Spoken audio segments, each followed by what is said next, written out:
எல்லாரும் நல்லா இருப்போம். ஒரு வழியாக சுயநலவாதி நண்பனுக்கு கல்யாணமே ஆக போகுது. ஸோ ரிசப்ஷனுக்கு தான் கிளம்பிட்டு இருக்கேன். போன தடவை லேட்டாக வந்ததுக்கும் திட்டு வாங்கினேன், கருப்பு ட்ரெஸ் போட்டதுக்கும் திட்டு வாங்கினேன். ஸோ அந்த வட்டம் வேகமாக மட்டும் வந்தாச்சு. நமக்கு திட்டு வாங்குறது ஒன்றும் புதுசு இல்லை. அப்படியே வந்து நம்ம குடும்பத்துக்கு ஒரு வணக்கத்தை வச்சுட்டு இவனோட அதிர்ச்சிக்கு காரணம் எல்லாரும் நமக்கு முன்னாடி வந்துட்டாங்கன்னு வேற ஒன்றும் இல்லை. ஏதோ இவன் மட்டும்தான் லவ் பண்ணி கல்யாணம் முடிக்கிற மாதிரி எப்போ பார்த்தாலும் பல்ல காமிச்சு இருக்கான். பல்ல தானே காட்டட்டும். மாப்பிள்ளையே உள்ள போயிட்டு இவங்கள அதுக்கு வெளியே நிற்கிறான்னு தெரியல. அதுக்கு பிறகு ஒரு சின்ன நடனம்.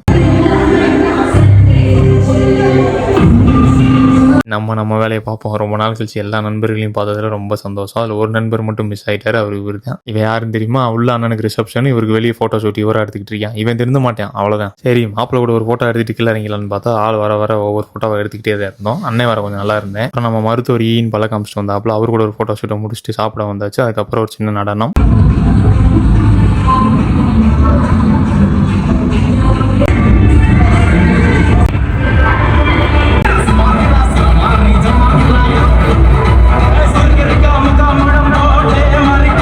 அண்ணே ரொம்ப நாள் கழிச்சு ஆடினதுனால அந்த டான்ஸ் வீடியோவே ஒரு வீடியோவாக போடலான்னு இருக்கேன். அதுக்கப்புறம் ஒரு ஃபோட்டோ ஷூட் எடுத்துக்கிட்டாங்க. என்னால் முடிஞ்ச ஒரு மாப்பிள்ளையும் பொண்ணையும் ஒரு அழகான ஸ்டைலில் ஒரு வீடியோ ஷூட் எடுத்து முடிச்சுட்டு 1986 வந்து ஒரு ஃபோட்டோ போச்சு. அழகாக இருந்துச்சு. அதுக்கப்புறம் நம்ம ஃபேமிலி எல்லாரும் வந்து ஒன்றா உட்காந்தாச்சு. எல்லாத்துக்குமே ஒரே தான் சுற்றி போட்டாச்சுங்க. அப்புறம் நாங்கள் நம்பிக்கையோடு இருங்க, நல்லதே நடக்கும். அடுத்த டான்ஸ் வீடியோ, அதுக்கப்புறம் கல்யாண வீடியோவில் சந்திப்போம்.